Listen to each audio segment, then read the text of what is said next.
දවසක් මම අද ඕගොල්ලොත් එක්ක කතා කරන්න කැමතියි ආහාර අරුචිය ගැන. ඒ යන්නේ ආයුර්වේදයේ අරුචිය හඳුන්වන්නේ කියන්නේ අරෝචක රෝග තත්ත්වය ලෙස.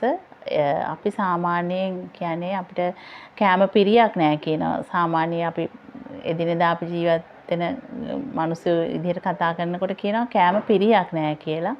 ඒක රෝග අවස්ථාවල කැම පිරියක් නැති වෙන්නත් පුළුවන් අපිට.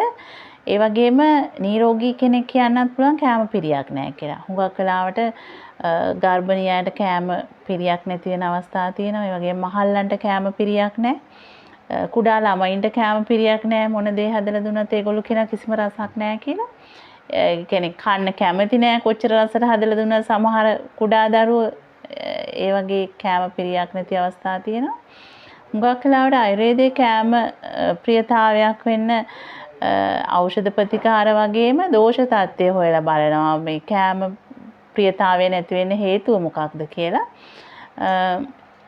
ඒ වගේම වාත පිත්ත කප කියලා ත්‍රිදෝෂයක් තියෙනවා. ඒ වගේම ඒ තුනම එකතු වෙලා කැම පිරියක් නැති වෙන අවස්ථා තියෙනවා පුච්චලයින්ට.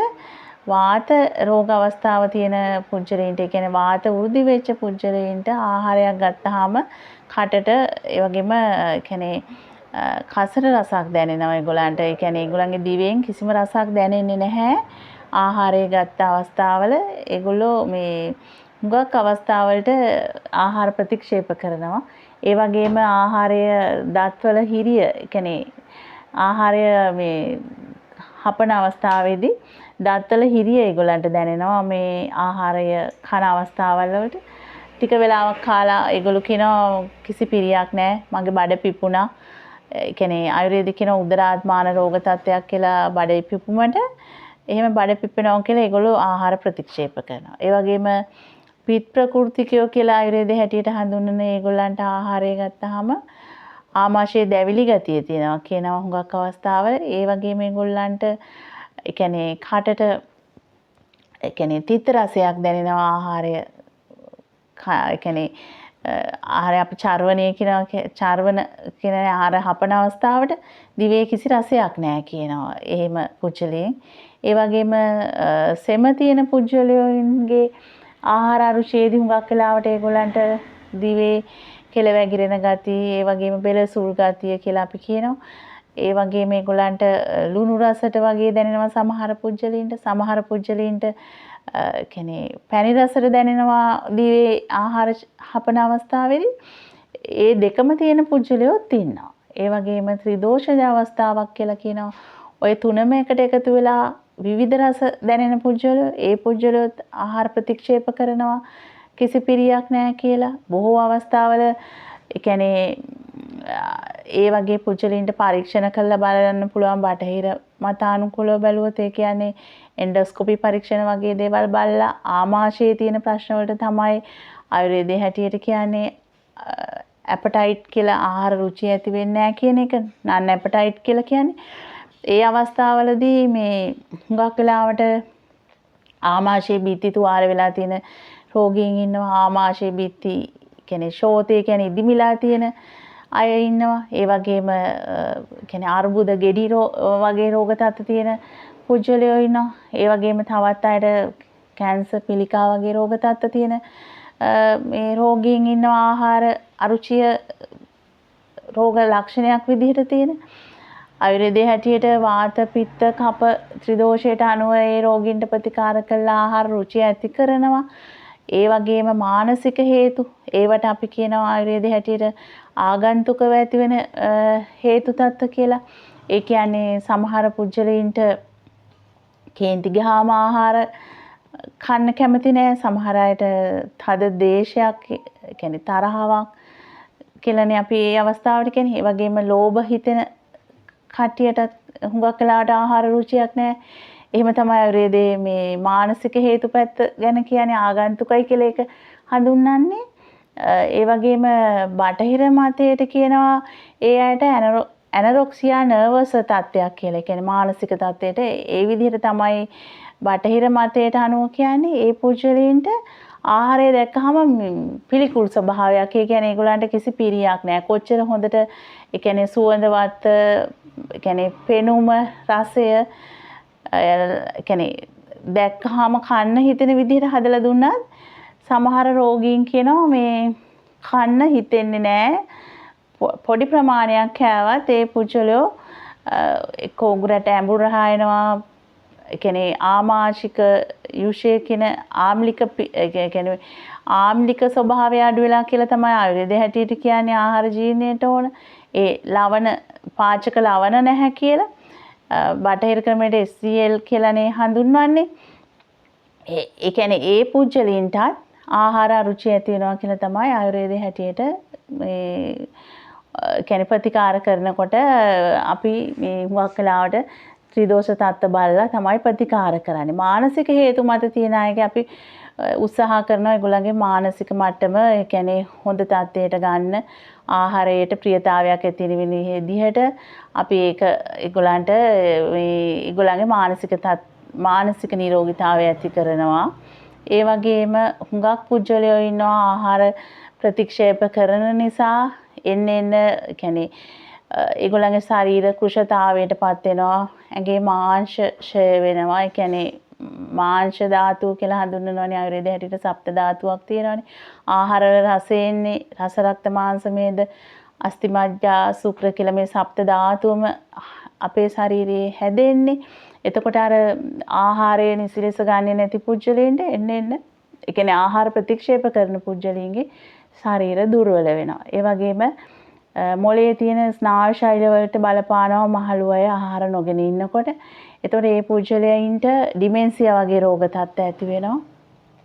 ආයුර්වේදයේ හැටියට සාමාන්‍යයෙන් ගණ්ඩූෂ ධාරණය, කවලග්‍රහ, ඒ වගේම ඖෂධ දුම් වලින් මේ කියන්නේ වාෂ්පශෝයද වගේ අල්ලලා හොඳ කරන අවස්ථා තියෙනවා. ඒ වගේම තවත් මේ කියන්නේ ආයුර්වේදයේ හැටියට කියන්නේ වාමන විරේචන වස්ති ඒ වගේ මේ මල ශෝධනය කරන ප්‍රතිකාර යොදනවා. ඒ වගේ ප්‍රතිකාර අපි හුඟක් වෙලාවට යොදන්නේ නිරෝගී පුජ්‍යලයින්ට. ඒ කියන්නේ මහල්ලන්ට කෘෂතාවයේ තියෙන පුජ්‍යලයින්ට ළමයින්ට අපි ඒ වගේ ශෝධන කර්ම කරන්නේ නැහැ.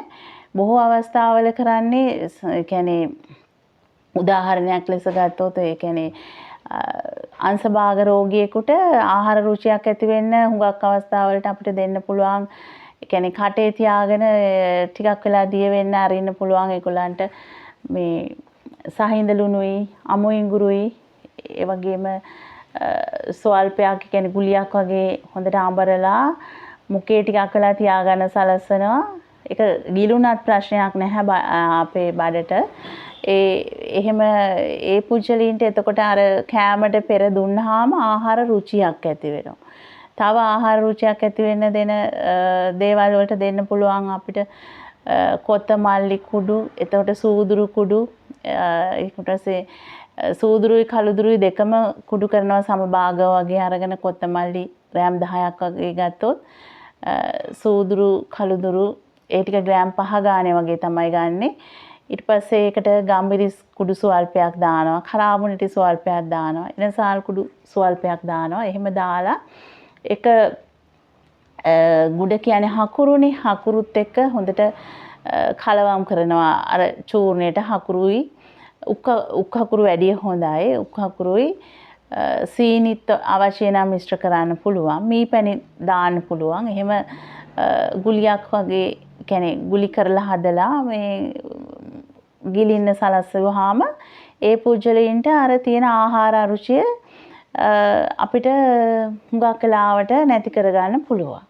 ඒ වගේම තව පුළුවන් අපිට මේ උණුසුම් වතුර වීදුරුවක් ටිකක් වෙලා තිරණි වෙන්න ඇරලා ඒකට දෙහි දොඩම් එහෙම නැත්නම් පැණි දොඩම් හෝ ඇඹුල් දොඩම් අපිට දෙකෙන් එකක් පාවිච්චි කරන්න පුළුවන්. එහෙම පාවිච්චි කරලා ඒ යුෂය කලවම් කරලා ඇතරම සීනි ලුණුයි දැමීමම අවශ්‍ය වෙන්නේ නැහැ. ඒක පානයක් විදිහට දෙන්න පුළුවන් ආහාර රුචියක් ඇති වෙන්න. තව දෙන්න පුළුවන් දෙලුම් ගැට චූර්ණ කරලා කළු මිදි අරගෙන වියලි මිදි කළු මිදි කියලා කියන්නේ බෙහෙත් මිදි වලට ඒ වගේන ස්වල්පයක් අරගෙන චූර්ණ කරලා ඒ වගේම එනසාල් කරාබු නැටි පොඩි ප්‍රමාණයකට මිශ්‍ර කරලා ඒකත් අපිට ගුලියක් හදලා මේ ඒ කියන්නේ කටේ තියාගෙන ඉන්න දෙන්න පුළුවන්. නැත්නම් ඒක දිය කරලා පොවා ගන්න පුළුවන් මේ අරුචි අවස්ථාවල් තියෙන පුජ්‍යලයින්ට.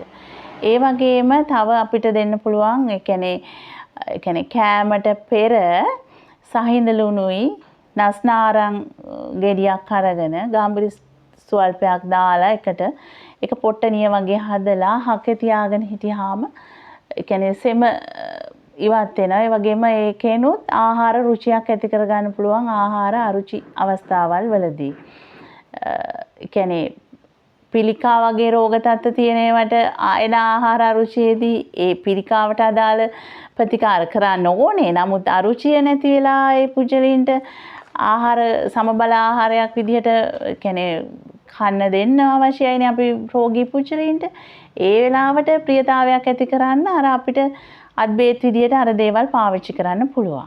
හුඟක් වෙලාවට මානසික නිරෝගීතාවය හදන්න ඕනේ අපි ඒ රෝගී පුජ්‍යලයින්ගේ. ඒ කියන්නේ ඒගොල්ලන් කනසල්ලෙන් ඉන්නවා නම් ඒගොල්ලන්ට අපි හොඳ ඒ කියන්නේ ඒගොල්ලන්ගේ මනස නිරෝගී වෙන විදිහට ඒගොල්ලන්ට අපි ඒගොල්ලන්ට ඒ රෝග තත්ත්වය ගැන නිතරම කියන්නේ නැතුව සුවපත් වෙන විදිහට ඒගොල්ලන්ට කතා කරලා ඒගොල්ලන්ගේ මනස සංසුන් කරලා ඒගොල්ලන්ට ඉක්මනින්ම නිරෝගී වෙන විදිහට අපිට ආහාර වලින් ගොඩක් දේවල් ඒගොල්ලන්ට නිරෝගීතාවය රැකගෙන විදිහට අපිට ආහාර දුන්නාම ඒගොල්ලන්ගේ ප්‍රතිශක්තිය ආරක්ෂා වෙලා අර නැත්නම් ඒගොල්ලෝ හුඟක් වෙලාවට වෙන්නේ ඒ රෝගේම පීඩාව විඳලා මේ ආහාරත් ප්‍රතික්ෂේප කරලා ඉක්මනින්ම ඒගොල්ලන් අර මේ මරණය කරා ලං වෙන විදිහට වැඩ සලස්සන්න හොඳ නෑ. ඇත්තටම හොඳ පෝෂණීය ආහාර දෙලුම් යුෂ ඒ වගේ දේවල් ඒ පිළිකා වගේ රෝග තත්ත්ව තියෙන අයට දුන්නාම හොඳ ප්‍රතිශක්තියක් ඇති වෙනවා.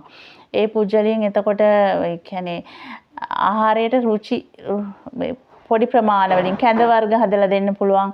හීනටි හාල් වගේ දේවල් මිශ්‍ර කරලා මේ අපිට ඒ පුජ්‍යලින්ට කියන්නේ පොල් කිරි සුවල්පයක් දාලා උදේට වගේ කියන්නේ උදේ ආහාර වේලට පෙර වගේ දෙන්න පුළුවන්. ඒ අවස්ථාවල වලදී බඩගින්න වඩනවා. ඒ වගේම ඒගොල්ලන්ට හොඳ ශක්තියක් එනවා. මේ පොල් කිරි මිශ්‍ර නොකර දෙන්නත් පුළුවන් අපිට හාල් වර්ග පාවිච්චි කරලා ඉස්සර ඉඳන්ම තියෙන කියන්නේ මාර්තෝණ්ඩි වගේ හාල් වර්ග තියෙනවානේ මරත වාලු ඒ වගේ තියෙන හාල් වර්ග ඒ කියන්නේ රත්හැල් ඒ වගේ හාල් වර්ග ඖෂධීය කඩවලින් හෝ හොඳ හාල් වෙළඳ සැල් වලින් හොයලා අපිට ගන්න පුළුවන් පොඩි ප්‍රමාණයක් කැඳ වලට ඒ රෝගීන්ට දෙන්න පුළුවන්. ඒ කැඳ ලුණු කැඳක් කියලා අපි කිව්වට ඒකට කියන්නේ හොඳට තැඹෙන්න ඇරලා තමයි අපි මේ කැඳ පානය හදලා දෙන්න ඕනේ.